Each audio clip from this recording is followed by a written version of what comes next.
देखिए हम लोग द्विघात समीकरण जो चैप्टर है, उस द्विघात समीकरण चैप्टर हम लोग क्या क्या पढ़ लिए हैं। सबसे पहला चीज तो द्विघात समीकरण की परिभाषा, द्विघात समीकरण की पहचान, द्विघात समीकरण का प्रकार, उसके बाद द्विघात समीकरण को हल करने की विधि। विधि में हम लोग एक पूर्ण वर्ग विधि पढ़े। पूर्ण वर्ग विधि से हम लोग सूत्र निकालना भी सीख लिए, सूत्र पर आधारित क्वेश्चन भी बनाना सीख लिए। विवेचक अर्थात डी जो आया था, डी बराबर B square minus 4ac, D विवेचक भी निकालना सीख लिए हैं। उसके बाद हम लोग पूर्ण वर्ग विधि से क्वेश्चन बनाना भी सीख लिए हैं। अब जब हमारा मूल पर क्वेश्चन कुछ रहेगा कि कुछ मान अगर उसमें नहीं दिया रहेगा और बोल रहे हैं कि मूल बराबर है या मूल वास्तविक है या मूल समान है या असमान इस रूप में, तो उसमें से जो कुछ मान नहीं दिया रहेगा उस मान को कैसे ज्ञात करेंगे, तो उसको देखते हैं।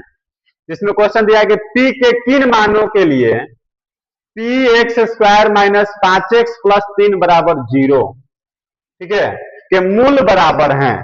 मूल क्या दे दिया क्वेश्चन में? बराबर। अच्छा, मूल बराबर है या मूल बराबर नहीं है, इसके लिए तीन प्रकृति जानते हैं।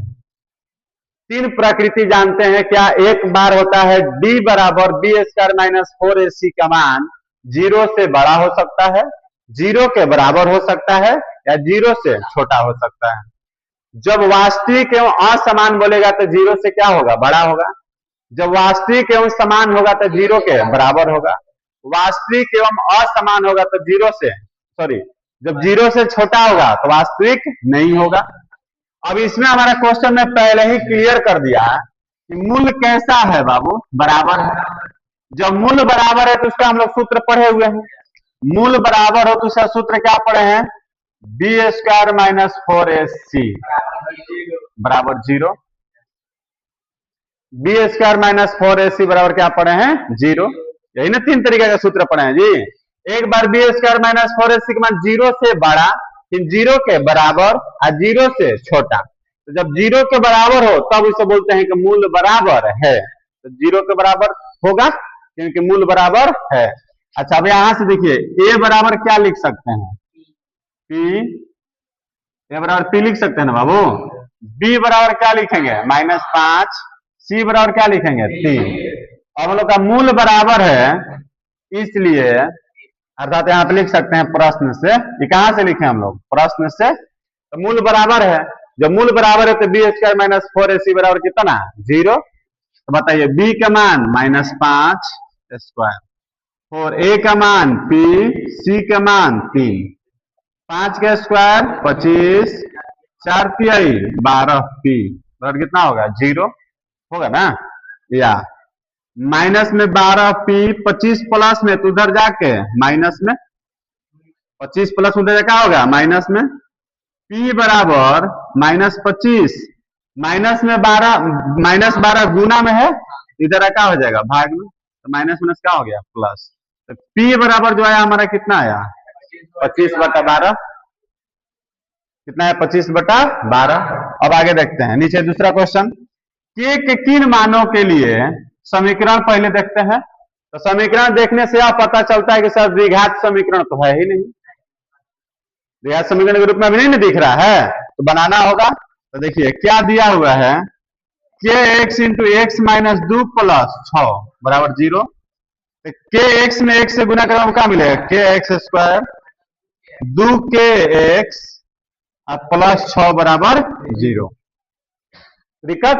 अब मूल बराबर है, जब अब मूल बराबर है इसके लिए सूत्र क्या पढ़े हैं? बी स्क्वायर माइनस 4ac बराबर 0, नहीं ना पढ़े हैं? जब मूल बराबर हो तो बी स्क्वायर माइनस 4ac बराबर कितना पढ़े हैं? 0। अब बताइए इसमें a का मान कितना है? k, b का मान कितना है? -2k, c का मान कितना है? 6।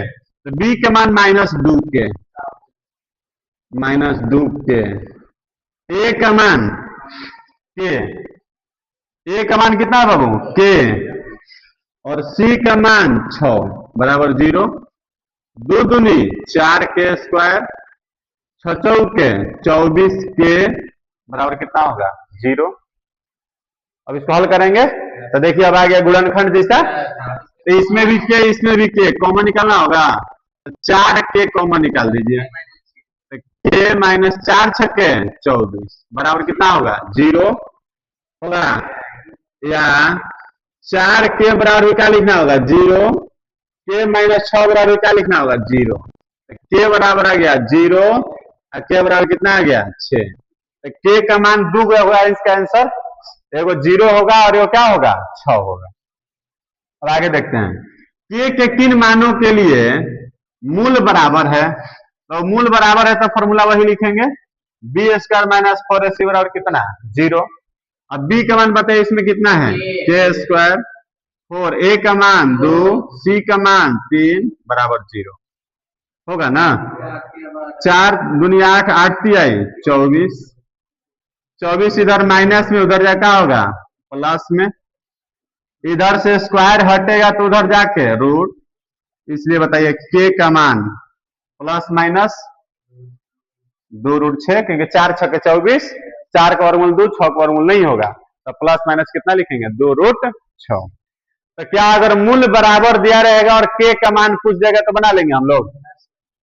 चलिए देखिए आगे क्वेश्चन देखते हैं, p के किन मानों के लिए मूल वास्तविक होंगे, ध्यान दीजिएगा मूल वास्तविक होंगे, तो वास्तविक के लिए हम लोग फॉर्मूला पढ़ेगा b² minus 4ac greater then, ध्यान दीजिएगा ग्रेटर देन इक्वल टू 0, इसको क्यों लिखेंगे, क्योंकि वास्तविक होता है दो स्थिति में, वास्तविक कितने स्थिति में होता है दो स्थिति में, 0 से बड़ा होता है तभी उसका मूल कैसा होता है वास्तविक, और 0 के बराबर होता है तभी उसका मूल कैसा होता है वास्तविक होता है, 0 से बड़ा होता है फिर भी उसका मूल कैसा होता है वास्तविक, और 0 से छोटा होता है फिर भी उसका मूल कैसा होता है, सॉरी 0 के बराबर होता है फिर भी उसका मूल कैसा होता है वास्तविक, जब 0 से छोटा हो तब वहां पे होता है वास्तविक नहीं होता है, तो दो स्थिति में वास्तविक होता है तो दोनों को ना लिखना होगा, तो सूत्र लिखेंगे b² minus 4ac greater than equal to 0, अब मान बैठाइए कितना 3² माइनस 4, a का मान 2p, c का मान 1 0, 3 तिहाई 9, 4 दूनी 8, 8 एकम 8p greater than equal to 0। अब ध्यान दीजिएगा यहाँ पे बाबू थोड़ा सा ये क्वेश्चन जो है बहुत ही इंपॉर्टेंट है, अब यहाँ पे ध्यान दीजिए पहले इसको भगाएंगे तो -8p greater than equal to 9 plus में इधर क्या हो जाएगा माइनस में।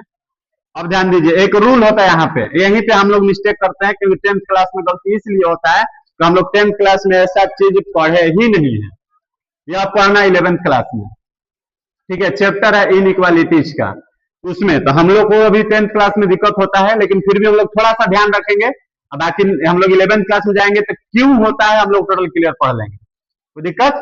अभी हम लोग को ध्यान क्या रखना है कि कभी भी जब माइनस को गुना से भाग में भगाना होता है या भाग से गुना में भगाना होता है, माइनस को भगाना होता है, ध्यान दीजिए क्या बोल रहे हैं, माइनस को भगाना होता है, उस स्थिति में ये जो सिंबल है उल्टा हो जाता है, सिंबल जो है क्या हो जाता है उल्टा हो जाता है, तो -9 -8 है तो इधर आ गया -8, गुना में है p के साथ है तो p के साथ गुना में दे रहा क्या हो गया भाग में, तो माइनस माइनस क्या हो गया यहाँ पे प्लस, यहाँ पे इसलिए लिखेंगे p less than equal to 9/8, कहीं क्यों हुआ पता चला, सिर्फ इतना याद रखना कब जब माइनस, अगर सिर्फ माइनस नहीं रहता सिर्फ 8 रहता तो ऐसे ही खाली बट्टा में 8 आ जाता, इधर से मतलब नहीं है, जिधर से हमको भगाना उधर रखना, तो इधर से ना हम भगा रहे हैं, इधर से भगा रहे तो अगर इधर माइनस है तो इधर भगाएंगे तो चिन्ह यहाँ पलट जाएगा, सिंबल यहाँ से क्या हो जाएगा पलट जाएगा,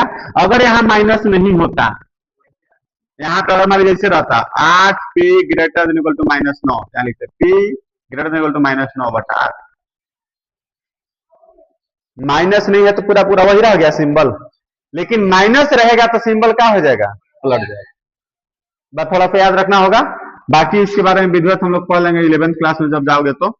अब इसका बताइए p का मान जो है 9/8 से क्या है छोटा, 9/8 से क्या मिल रहा है बाबू छोटा, p का मान जो है वह 9/8 से क्या मिल रहा है छोटा, तो 9/8 से छोटा या बराबर, बराबर भी ना 9/8 के बराबर भी ना है, बराबर भी होगा 9/8 से क्या होना चाहिए छोटा, जब 9/8 के बराबर या 9/8 से छोटा होगा तब इसका मूल वास्तविक होगा।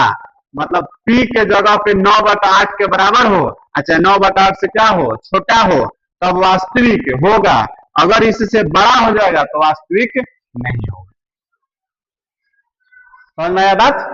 अब इसको कितना हल कर लिए होंगे आप लोग? x² - 7 प्लस में ना 3 + 2 के -2x 1, इसको नहीं लिखते डायरेक्ट। मूल क्या बोला है? समान। तो मूल समान तो b² - 4ac बराबर कितना? 0। b का मान बताइए कितना होगा? b का मान बताइए कितना है? b का मान इतना है पूरा, x को छोड़कर। हो रहा है क्या? b किसको बोलते हैं? x के गुणांक को। x के गुणा में जो रहता है उसे हम लोग क्या बोलते हैं? b। x के गुणा में यहाँ पे कितना है देखिए तो, -2 1 + 3 के, फिर पूरा का स्क्वायर होगा। b² है ना, तो पूरा का स्क्वायर करेंगे, फिर -4। a का मान बताइए कितना है? 1। c का मान बताइए कितना होगा? ये पूरा कितना है? 7 3 + 2 के बराबर क्या लिखेंगे? 0। माइनस के स्क्वायर करेंगे +2 का स्क्वायर करेंगे 4। a + b का whole square, a² + b² + 2ab, 2 3 6 minus 4 7 28, 28 दिया 28 दिया 8 24 के 4 है 2 84 माइनस में ना, फिर माइनस प्लस माइनस, फिर 28 दूनी 56 हो गया। ये होगा ना इतना? अब आगे बढ़ेंगे। 4 एकम 4, 4 9 36, 4 छक्के 24 माइनस 17। फिर आगे सजा दिया जाए 36 के स्क्वायर के है के माइनस में 6 में से 4 गया 2, 5 में ले 2 गया 32 ना, 32 के फिर प्लस माइनस माइनस दोनों से बड़ा है 84, बचेगा कितना? 80 बराबर कितना हो गया? 0। कुछ कुछ होगा 4 9 36, 4 कॉमन निकल जाएगा, थोड़ा सा आसान हो जाएगा कॉमन निकाल देने से। तो 4 9 36 ना, 4 8 है 32, 4 दूनी 8, 4 जो निकला 4 गुना में इधर क्या हो गया? भाग में 0 में कुछ से भाग करेंगे तो क्या हो जाएगा? 0।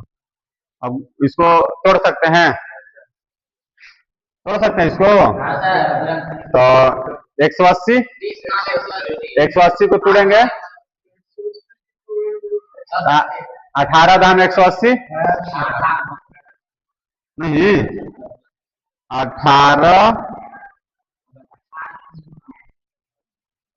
अब 18 में 10 गया तो 8 बच गया ना, 9 के कॉमन निकल गया, 9 दूनी 18 के कॉमन निकल गया, 10 कॉमन निकल गया, के बराबर हो गया कितना? 2। के बराबर हो गया कितना? -10/9 बन जाएगा। कोई दिक्कत? अब थोड़ा सा इसको ध्यान दिया जाए। वास्तविक होंगे, सूत्र b² - 4ac > 0 होगा। > 0 बताइए b का मान? b का मान है के स्क्वायर, a का मान 3, c का मान 2 > 0, 24 > 0 होगा। कोई दिक्कत? भगा दिया जाए के स्क्वायर माइनस में 24 जरा के प्लस होगा, होगा ना बाबू? अब इसके बाद इधर से स्क्वायर हटाएंगे, इधर जाके रूट होगा।